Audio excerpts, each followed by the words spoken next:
Bueno, buenas noches a todos. Hoy vamos a hablar de las adicciones.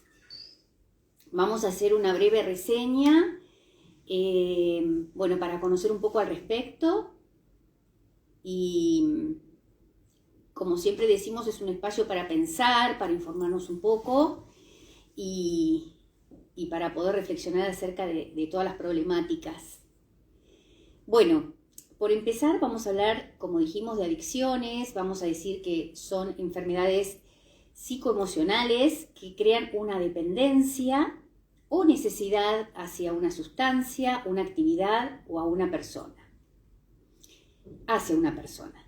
Son enfermedades que tienen una dependencia persistente y compulsiva. Esa es la particularidad de una adicción, ¿no?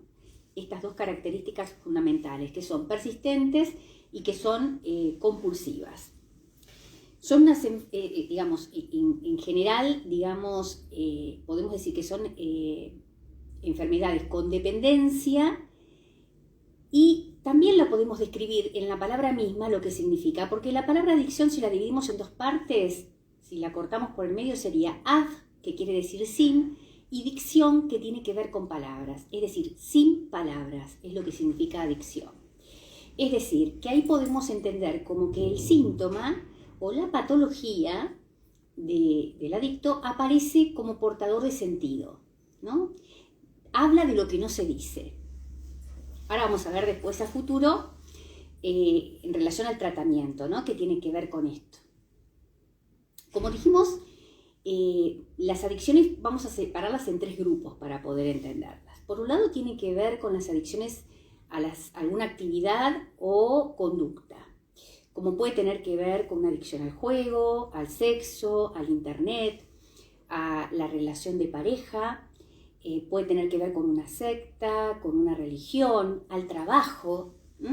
Esta adicción del trabajo es algo más frecuente de lo que uno supone, solo que de alguna forma está a veces como minimizado, o al contrario, se lo ve como algo favorable, ¿no? Alguien que trabaja mucho y demás, pero realmente existe la adicción al trabajo y tiene todas las consecuencias negativas que tiene cualquier adicción, ¿no? Vamos a ver después cuáles son, vamos a mencionar algunas como para tener conocimiento de qué se trata.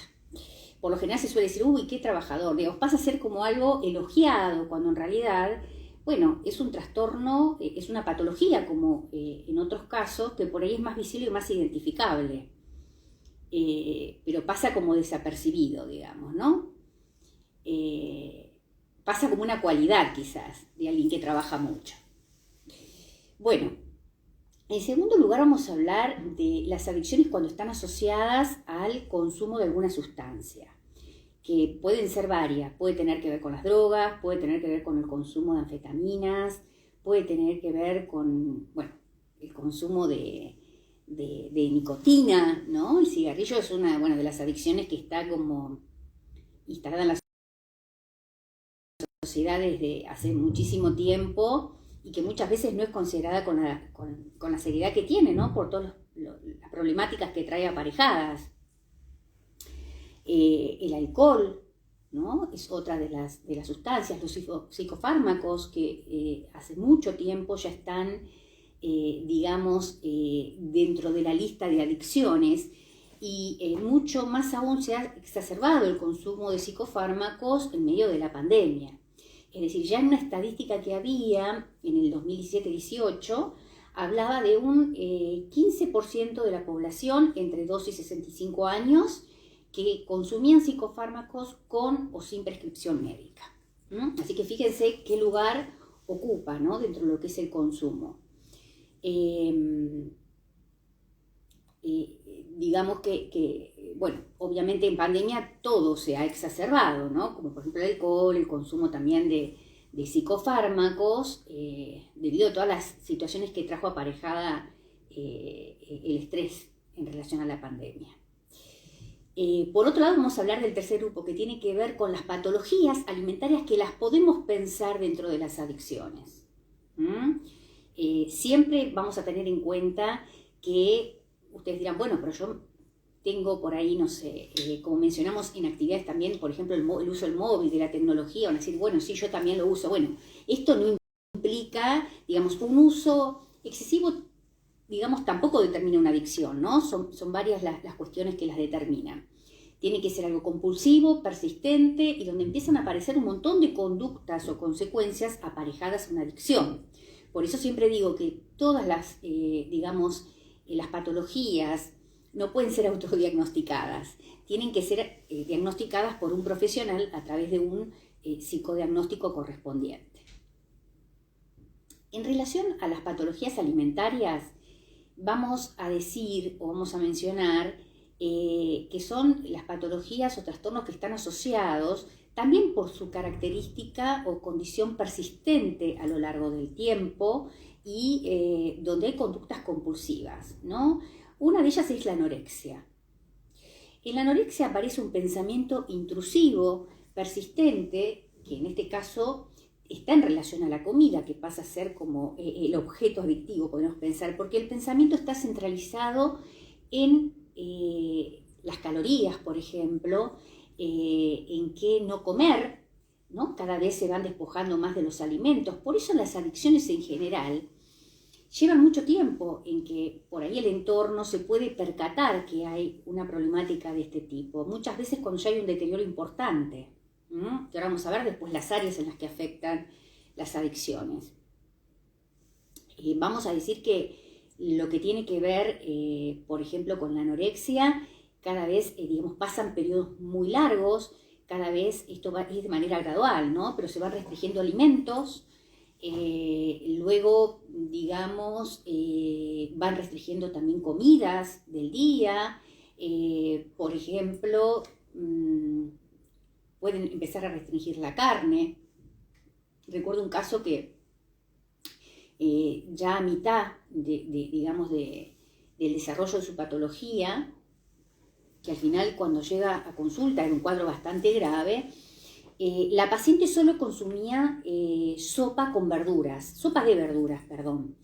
Y ya en la última instancia, que es cuando ya la llevan a consultar por el bajo peso que tenía, estaba muy debajo del peso mínimo que debía tener, a esa altura solo se preparaba la sopa de verduras, pero ni siquiera comía la verdura de la sopa, solo tomaba el líquido, que era como, ¿no? Nada, un caldo era.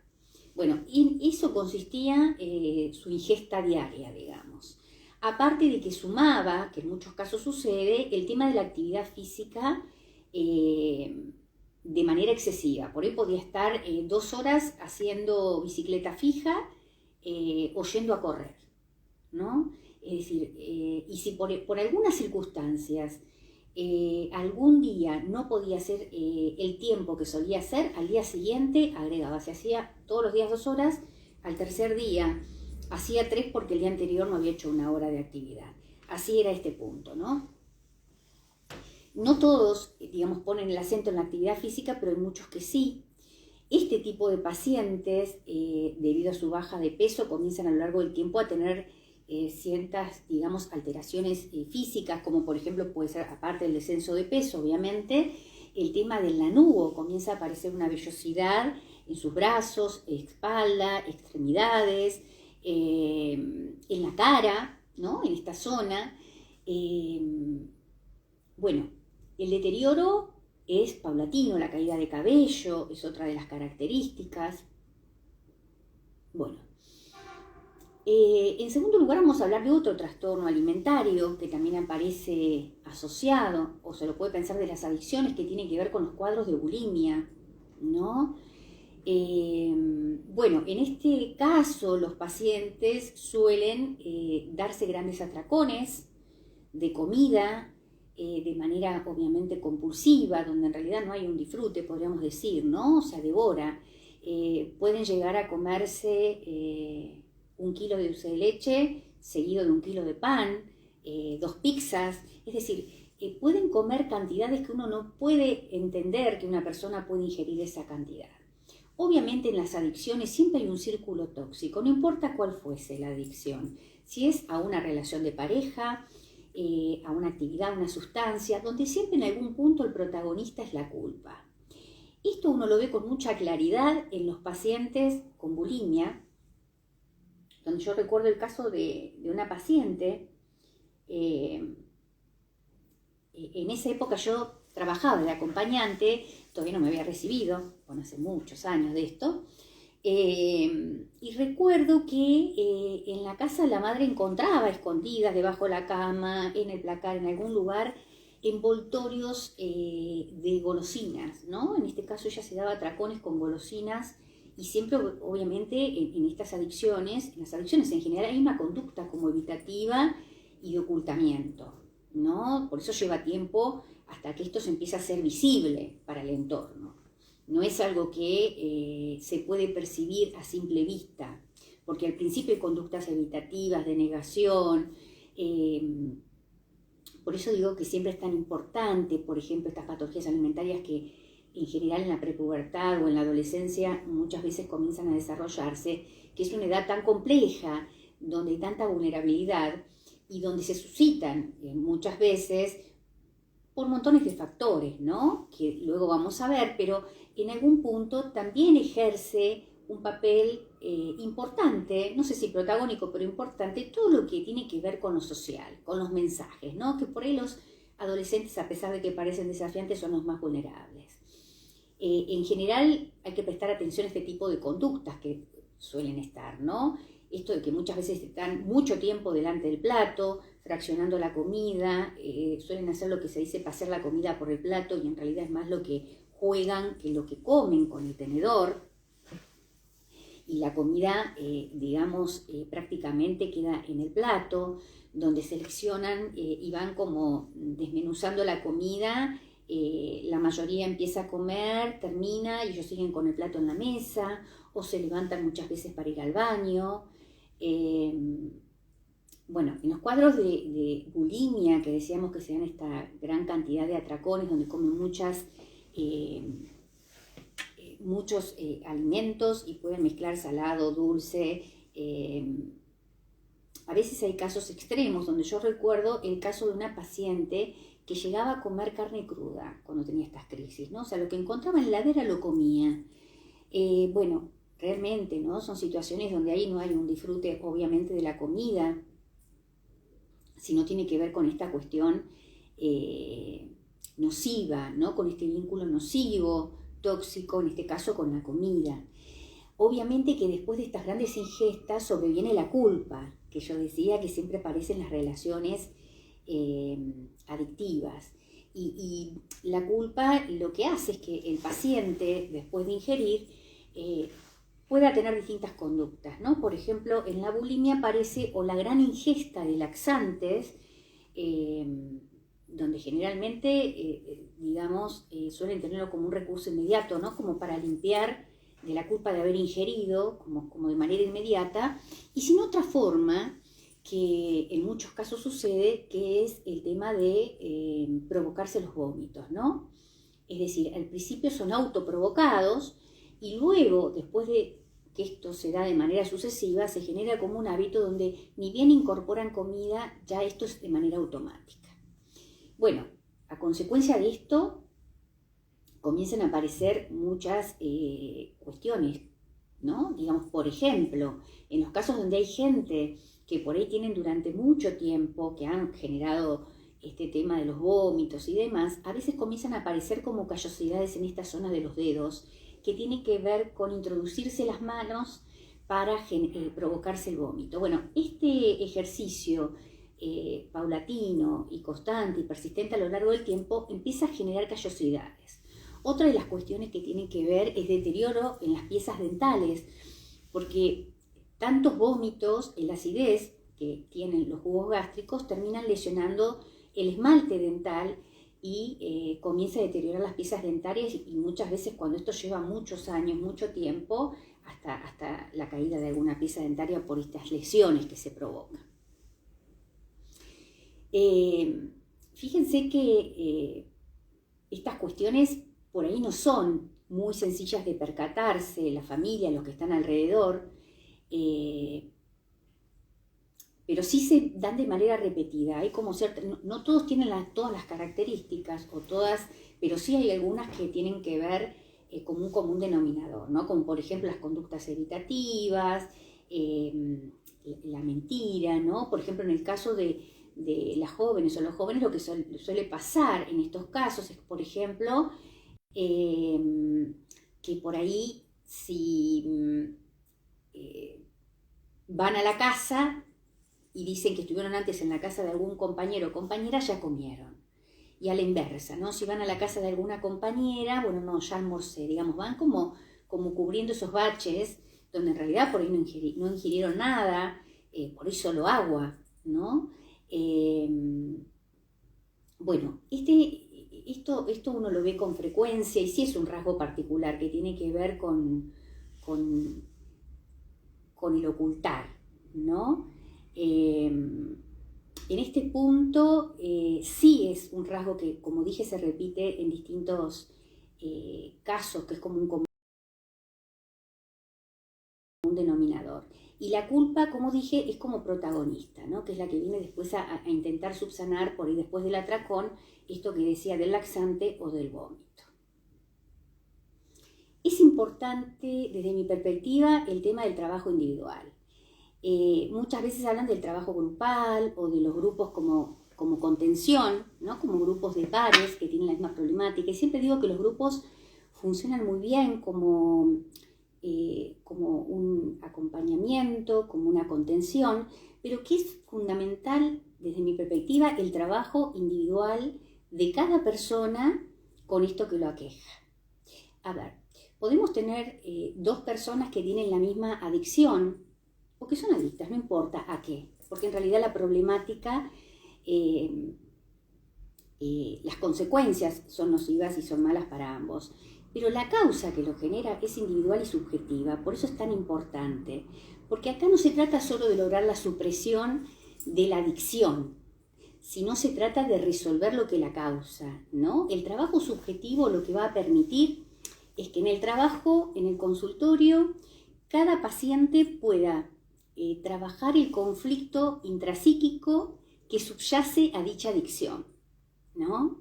Ahí me pareció muy interesante una de las preguntas que alguien hizo, porque hablaba de esto, ¿no? Preguntaba si las personas adictas podían dejar de serlo o si solo reemplazaban una adicción por otra, quizás menos nociva. Bueno, este es el punto a lo que yo me quería referir justamente con esta pregunta que habían hecho. Obviamente sí, claro que se puede trabajar y dejar de ser adicto. Hay en este tipo de personalidades una propensión a la adicción, pero se puede siempre y cuando se trabaje de manera individual en un espacio terapéutico para ver qué fue lo que aqueja o qué es lo que aqueja a esa persona para poder elaborarlo, porque lo que no se elabora se repite. ¿Qué digo con esto? Si hay, tratamientos que por ahí suprimen el síntoma, pero no resuelven lo que lo causa, lo que puede suceder, como muchas veces sucede, es que persiste la adicción. Es decir, por ahí se suprime la aparición de síntomas o la relación del paciente con tal o cual sustancia o actividad, pero pasado no mucho tiempo, por ahí recae en otro tipo de vínculo tóxico o adictivo. Puede tener que ver con una persona, puede tener, la conducta es la que no se revierte. Entonces, en la pregunta que habían hecho decían, bueno, o puede cambiarlo quizás, obviamente se refería inconscientemente, por una adicción menos nociva. Si lo pensamos desde ahí, ya el solo hecho de que sea una adicción es nocivo, o sea que más o menos, no. Lo nocivo es nocivo. Digamos que, claro que sí, que si algo no se resuelve, se puede trasladar. Tarde o temprano, otra cosa. Bueno, hay gente que por ahí hay un vínculo muy directo entre las drogas y el alcohol, es decir, esto es lo que suele pasar. En otros casos, hay mucho de esto cuando no hay un trabajo realmente profundo y un acompañamiento individual, como debe ser, ¿no? Obviamente, como dije, lo grupal acompaña y obviamente es importante, pero fundamental es el trabajo individual. Como yo dije antes, bueno, desde siempre, por ahí las adicciones más comunes que siempre hemos tenido presentes eran en relación a las drogas, al alcohol y a la nicotina. Pero han aparecido nuevas también, que están más relacionadas con la actualidad, que tienen que ver con las adicciones a la tecnología, al uso del móvil, a las apuestas, particularmente las apuestas online. Otra de las reseñas que había hecho esta semana en un posteo tenía que ver con otra estadística que hay que tiene que ver con el aumento en las conductas adictivas de la población femenina en un 60% en relación al uso de las maquinitas y de las ruletas electrónicas, ¿no? Yo he atendido, esto por ahí no, lo de las maquinitas no fue tanta novedad para mí quizás, porque en realidad atendí varios casos de mujeres que tenían este tipo de problemática. Ahora, esta estadística que dije, obviamente fue todo previa pandemia, igual que la que iba a mencionar, que tiene que ver con el consumo de psicofármacos, que la mencioné al principio, que tiene que ver con el 15% de la población de entre 12 y 65 años con o sin prescripción médica. Bueno, esa estadística también está dada de antes de la pandemia, creo que seguramente, no sé cuánto, pero bueno, los valores deben haber aumentado en este periodo donde aumentó tanto el consumo de alcohol y, como dije, de psicofármacos. Una de las causas, bueno, muchísimas causas, pero muchas de las que yo he escuchado en el consultorio, de pacientes que han llegado y que por ahí venían previamente, no estoy diciendo que eran personas adictas, pero sí que venían con el consumo de psicofármacos. ¿Y por qué lo menciono? Porque yo hablé de la con o sin prescripción médica. Bueno, en muchos casos gente que tenía trastornos de sueño por situaciones de estrés que había traído o había, podríamos decir, exacerbado la pandemia y venían tomando medicación para poder dormir, psicofármacos, que en realidad no habían sido recetados ni recientemente y en muchos casos ni siquiera ellos, ¿no? En algunos casos por ahí se lo habían dado años atrás y ahora lo habían empezado a tomar, o en otros casos venían ya tomándolo hace años, cuando en realidad no tenían una supervisión médica para esto, ¿no? Por eso digo que hay que tomar con seriedad siempre el tema del consumo de psicofármacos y no minimizar o naturalizar esto, porque siempre tiene que ser bajo supervisión y un diagnóstico hecho por un profesional. Es muy común en los últimos tiempos, en los últimos años, esto de, quizás por la facilidad del acceso a la información, ¿no? De que la gente llegue con un diagnóstico al consultorio, ¿no? Alguna vez lo he mencionado, esto es muy frecuente. Bueno, yo tengo esto, bueno, no, esto tiene que ver mismo en relación a las adicciones. Hay gente que, por ejemplo, puede tener un problema en relación a la ingesta de alimentos, pero esto no implica que sea una adicción. Hay un montón de cuestiones que solo un profesional puede definir para determinar que sí. Por eso siempre, cuanto antes sea la detección, ¿no? Cuando hay una detección precoz, el tratamiento también va a ser mucho más rápido y todo va a ser mucho más efectivo y con menos consecuencias, ¿no? Por eso es tan importante esto, que siempre digo que los padres o cuando alguien percibe que hay cuestiones que les hacen ruido, bueno, que traten de no naturalizar, ¿no? Porque a veces también me ha pasado en el consultorio recibir padres que por ahí, en relación a una consulta a un hijo por ahí prepuber o adolescente, y me dicen, no, lo que pasa es que yo pensaba que es común que los jóvenes, no, esta cosa de que es común. Bueno, hay que tomar con pinzas estas cosas, ¿no? Porque si no, por ahí naturalizamos conductas que por ahí no está bueno que lo hagamos y nos perdemos de vista cosas que son importantes. Obviamente, esto no lo hacen ningún padre, ninguna madre a propósito, sino por ahí porque, bueno, ¿no? Porque suponen que son cosas naturales para tal o cual edad. Pero cuando una conducta persiste en el tiempo, bueno, ahí hay que prestar mucha atención. Cuando las conductas que esperamos sean diferentes o no sean las adecuadas, como puede ser esto de no comer, esto de saltear comidas, cuando esto se repite, se da en el tiempo y demás, bueno, ahí entonces es donde tenemos que empezar a prestar atención y en todo caso consultar con un profesional. Entonces, vamos por la detección precoz, por estar atentos, por un tratamiento sí o sí, una consulta individual. Siempre en las adicciones es absolutamente tormentoso esto para el paciente, ¿no? Porque siempre detrás de una adicción yo digo que hay un ser sufriente, siempre.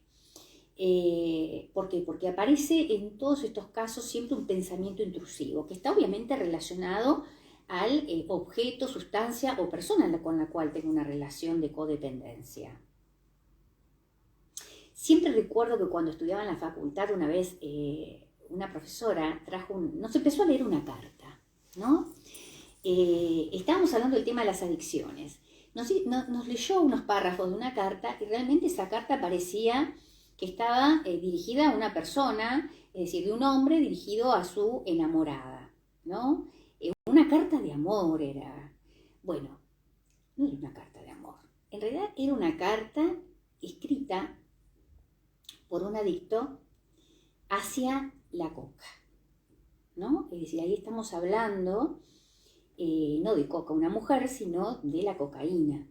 Bueno, yo les puedo asegurar que hablaba con un estado de fascinación que parecía que estaba hablando de una persona. Bueno, no, estaba hablando de la droga. Igualmente, por eso dije antes que también hay relaciones con características adictivas, ¿no? Es decir, esas relaciones donde están planteadas desde la necesidad, ¿no? Desde la dependencia, donde hay una codependencia persistente.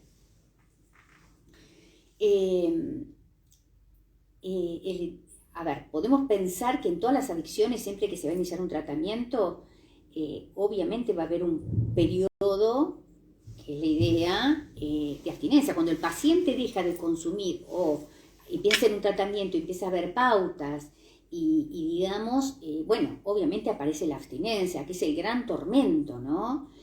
Ahí es donde el paciente dice, ¿pero qué es? ¿Estoy peor ahora que antes? Bueno, no, en realidad es una transición que muchas veces, obviamente depende cuál es la característica del paciente y cómo lo vive. Uno a veces necesita hacer una interconsulta con psiquiatría porque hay adicciones que requieren por ahí un acompañamiento psicofarmacológico que permiten atenuar estos síntomas de abstinencia. O sea, la abstinencia provoca alteraciones tanto físicas como psicológicas que a veces no permiten que el paciente pueda en el consultorio trabajar. Es decir, que pueda hablar, que pueda estar tranquilo o tranquila, pensar, ¿no? Es decir, sigue siendo como un tormento, bueno, aparecen cuadros de ansiedad excesiva. Entonces, por ahí lo que sirve en este periodo, yo digo que muchas veces en los tratamientos hay que pensar el tratamiento de psicofármacos que da el psiquiatra como una especie de muleta.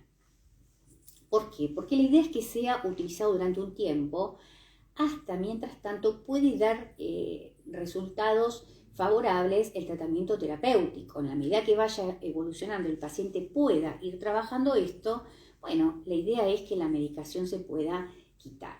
Pero en muchos casos que esto es necesario, sí o sí. Porque si no es insoportable, o sea, no se puede ni siquiera trabajar en el consultorio porque la persona no puede centrarse, no puede dejar de pensar, ¿no? A veces sienten que los pensamientos son alienantes. Y fíjense que muchas veces en la relación de codependencia, donde se terminan estas relaciones, los pacientes, o hombres o mujeres, muchas veces dicen, bueno, estaba con él o con ella y estaba mal, pero ahora que no estoy peor. Y no, en realidad es el efecto de ese vínculo tóxico, pero no es que se está mal, es una transición que hay que atravesar y ver de qué manera hacerlo con las menos consecuencias posibles, ¿no?